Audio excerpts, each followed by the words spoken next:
Dr. Anantharaman, Senior Consultant Cardiologist and also Clinical Lead for Advanced Heart Failure, Cardiomyopathy and Transplantation, Haveri Hospitals.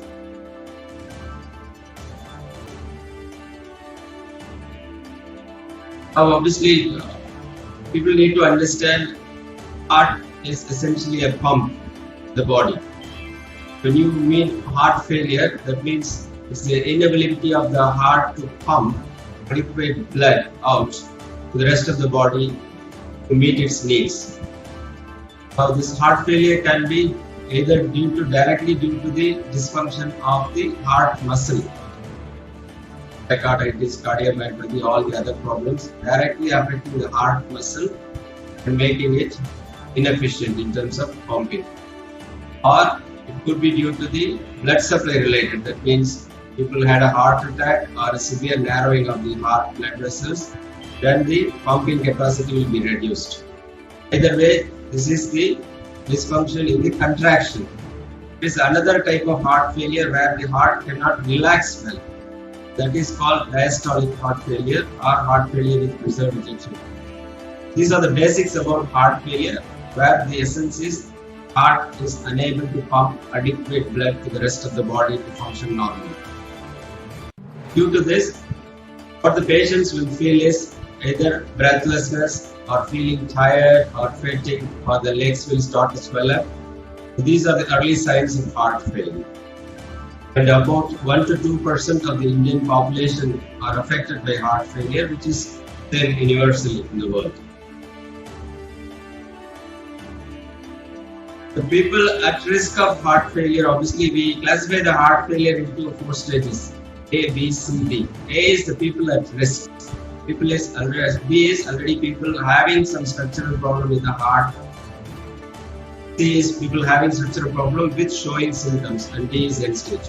So it is better to catch in the early stage, that is A and B. So people at risk are the ones who have high blood pressure, that is hypertension, diabetes, that is high sugar, then coronary artery disease.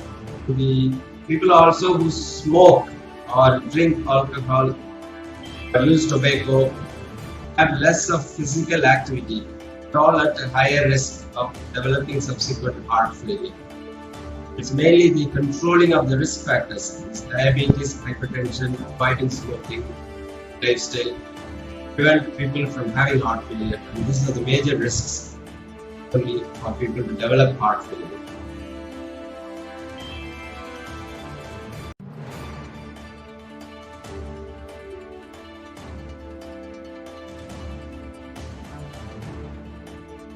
So there are 3 important aspects.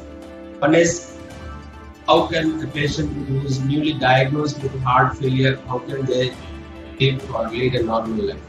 The important aspect is knowing what caused or what were the risk factors. Diabetes, hypertension, the lifestyle, that is smoking, alcohol, not having enough exercise.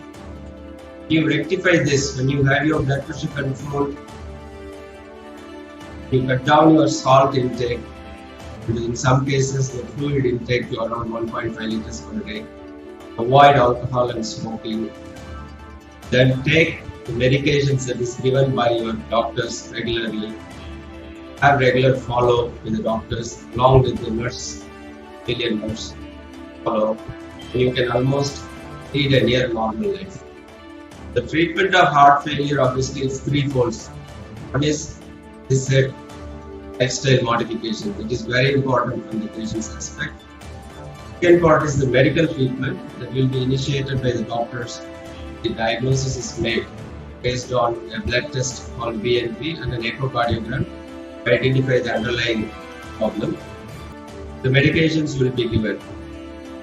Different medications. One will be a diuretic, that is the fluid, beta blocker, calcium channel blockers. All these evidence-based medications people need to take. There are newer developments, both medicines as well as in devices and other treatment.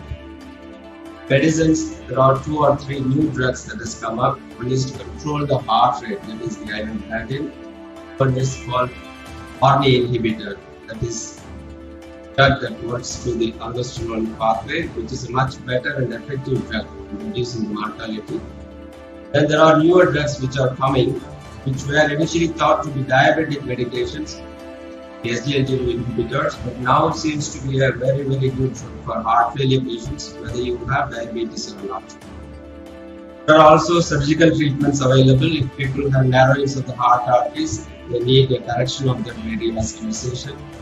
They have poor function with ballooning out called aneurysm. They need a reparative surgery.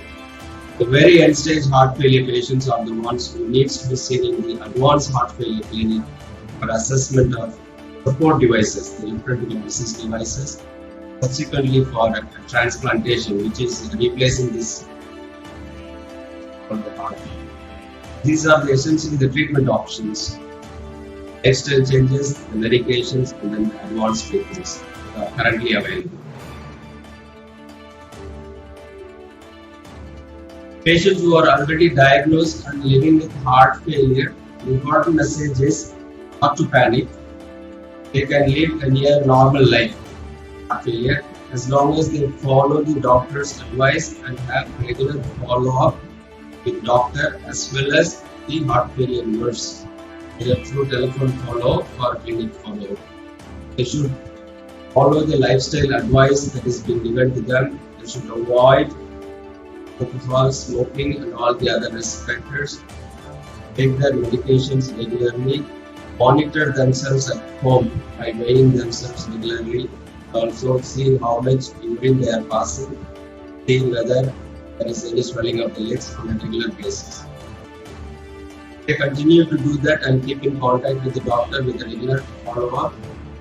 And the progression of the heart failure can be either prevented or reduced, or it can even be shifted to a better stage from class 3 to class 2 or class 2 to class 1, without advancing to a further advanced stage where they need other forms of treatment like transplant. For living with heart failure, you can live a near normal life as long as you follow the advice of the doctors and have regular clinic follow-up with the doctors.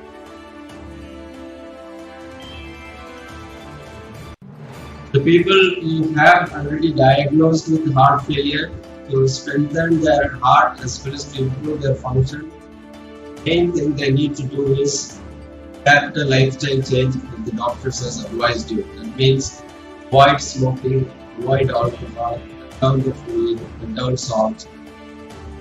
At the same time, take the prescribed medicines that is given by the doctors, the guideline directed medicines that is given by the doctors. Monitor yourself regularly as soon as have a regular follow-up with the doctors.